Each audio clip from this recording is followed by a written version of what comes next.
sabda, barang siapa yang hidup sesudah wafatku, sesudah wafatnya Rasulullah, akan terjadi perselisihan yang banyak, perpecahan yang banyak. Kemudian Nabi memberikan jalan keluar, solusi yang terbaik dari perselisihan, hendaklah akan berpegang kepada sunnahku. Berpegang kepada sunnahku, kata Rasulullah, dan sunnah khulafaur rasyidin al-mahdiyyin.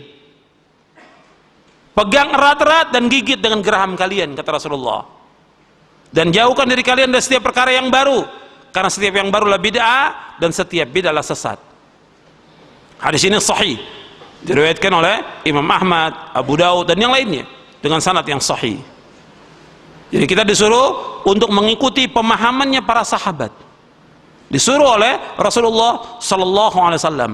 Kemudian juga ikhwan fillah, azakumullah, bahwa mereka adalah orang yang paling dalam ilmunya.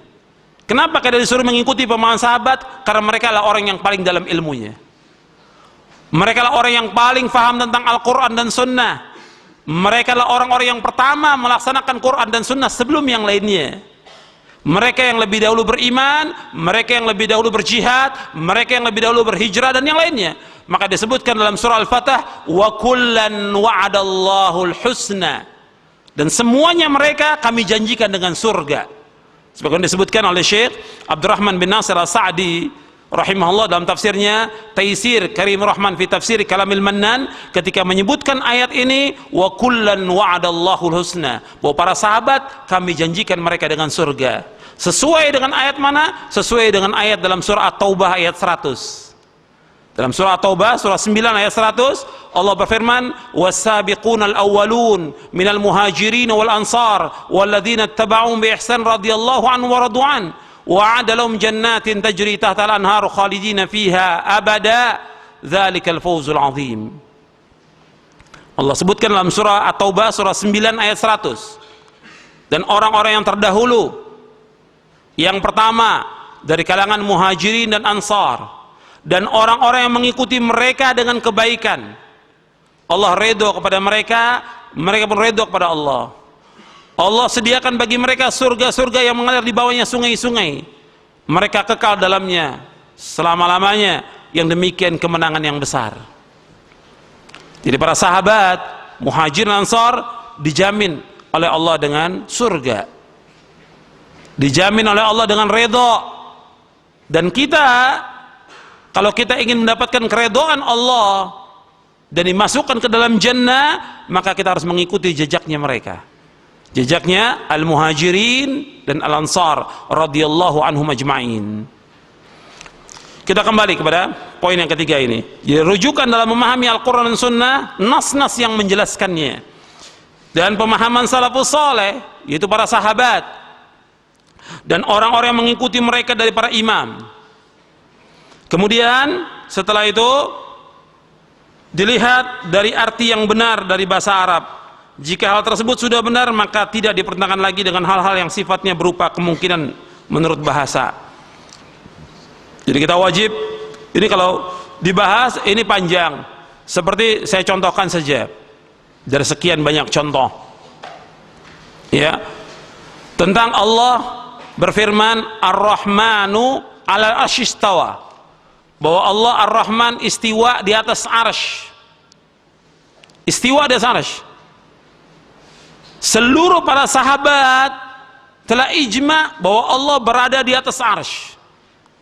Tidak ada satupun yang mengatakan di antara para sahabat mengatakan Allah itu ada di hati, atau itu Allah ada di mana-mana,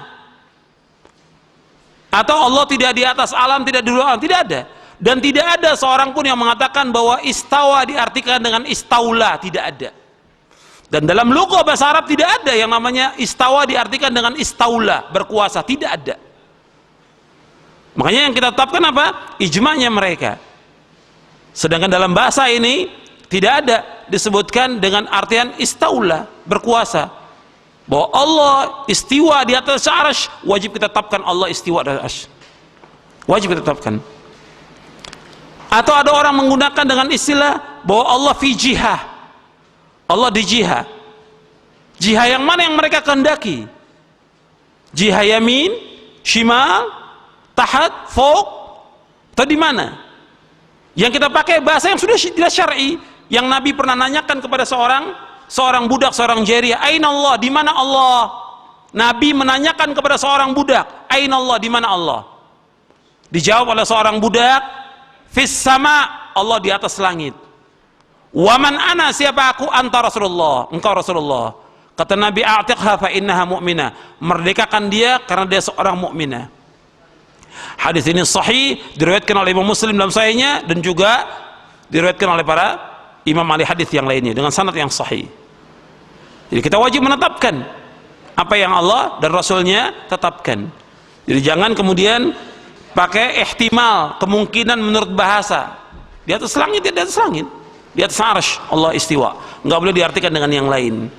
Dan ini kaidah yang harus kita pegang dalam kita belajar, dalam kita menuntut ilmu. Yang keempat, usuluddin kulluha qad bayyanaha an-nabiy sallallahu alaihi wa ala alihi wasallam wa laysa li ahadin ay yuhditha syai'an za'iman annahu minad din. Usuluddin, prinsip-prinsip agama, semuanya sudah dijelaskan oleh Nabi sallallahu alaihi wasallam.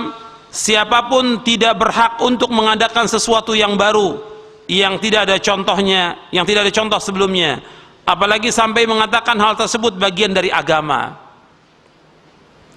Jadi prinsip agama ini, usuluddin, semua sudah dijelaskan oleh Rasulullah sallallahu alaihi wasallam. Tidak ada satupun yang terluput. Dasarnya, dalilnya apa? Surah Al-Maidah ayat 3. "Al-yauma akmaltu lakum dinakum wa atmamtu alaikum ni'mati wa raditu lakumul Islam madina." Pada hari ini aku telah sempurnakan bagimu agamamu, aku telah cukupkan nikmatku atasmu, dan aku ridho Islam menjadi agama bagimu. Sempurna. Dan semua yang membawa manusia ke sorga Nabi sudah jelaskan. Semua yang membawa manusia ke neraka Nabi sudah jelaskan. Tidak ada satupun yang terluput, semua Nabi sudah jelaskan lengkap. Sampai burung yang terbang pun Nabi sudah jelaskan ilmunya kepada para sahabat radhiyallahu ajma'in. Maka tidak boleh ada seseorang yang membuat sesuatu yang baru. Maka Nabi ketika Hajjatul Wada', Nabi khutbah di Arafah, Nabi sampaikan kepada para sahabat semuanya, "Apakah aku sudah sampaikan semuanya kepada kalian?" Kata para sahabat, "Engkau sudah menunaikan, engkau sudah menyampaikan, dan engkau sudah menasihati umat." Kemudian Nabi menunjuk pada para sahabat semuanya, "Ala hal ballaghtu, Allahumma syhad, Allahumma syhad." Ya Allah saksikan, 3 kali Nabi sebutkan. Ketahuilah aku sudah sampaikan semuanya, ya Allah saksikan bahwa seluruh syariat Islam ini sudah disampaikan oleh Rasulullah sallallahu alaihi wasallam. Tidak ada satupun yang terluput. Sudah sempurna agama Islam ini. Maka kita wajib untuk taslim dan tidak boleh menambah sesuatu yang baru dalam agama ini. Yang kelima, at-taslimu lillahi wa li rasulihi sallallahu alaihi wasallam zahiran wa batinan, fala yu'aradu syai'un minal kitabi aw as-sunnati as-sahihati biqiyasin wala dhauqin wala kashfin wala qawli syaikhin wala imamin wa nahwi dhalik. Yang kelima, berserah diri, taslim, patuh dan taat hanya kepada Allah dan Rasulnya secara lahir dan batin, dan tidak menolak sesuatu dari Al-Quran dan As-Sunnah yang sahih, baik menolaknya dengan kias, yaitu analogi, perasaan, kashf, iluminasi atau penyingkapan tabir rahasia sesuatu yang gaib, ucapan seorang syekh ataupun pendapat imam dan yang sepertinya. Jadi poin yang kelima ini, bahwa kita wajib taslim kepada Allah dan Rasulnya lahir dan batin, mutlak.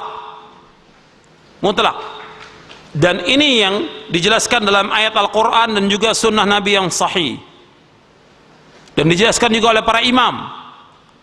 Artinya kita wajib taslim, dasarnya apa? Ayat Al-Quran. Yang pertama dalam surah An-Nisa di ayat 59, "Ya ayyuhalladzina amanu atii'ullaha wa ati'ur rasul wa ulil amri minkum."